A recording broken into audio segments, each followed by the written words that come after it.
পরে পৃথিবীর সমস্ত পানিগুলি মিষ্টি রূপান্তরিত হয়ে যাবে। সুবহানাল্লাহ। এগুলো আল্লাহ তাআলা কাল্লায় বানাইছে, কাল্লায় আমরা লাইতে। সুবহানাল্লাহ। আমরা যারা নওয়াজের ভিতরে দোয়ার হিসাব করি তার আল্লাহ না, যারা নওয়াজের ভিতরে আল্লাহর হিসাব করে তার আল্লাহ। আল্লাহর হিসাব করে তার আল্লাহ। মাউদাউ সাউতিন ফিল জান্নাতি খায়রুম মিনাদ দুনিয়া ওয়া মা ফিহা।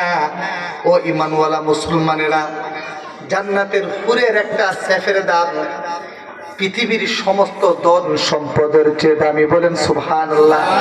আল্লাহর রাসূল বলেছেন মাউদাউ সাউতিন ফিল জান্নাতি খায়রুম মিনাদ দুনিয়া ওয়া মা ফিহা। ও ঈমানওয়ালা মুসলমানেরা শোনো, জান্নাতে যেখানে তোমরা বসবে, স্বর্ণের চেয়ারে বসবে, তোমাদের পাশে বিভিন্ন স্বর্ণে খোঁচা মণিমুক্তা খচিত চাবুক থাকবে। এই চাবুকটা রাখার যেই জায়গাটা হবে মাউদউ সাউতিন ফিল জান্নাত।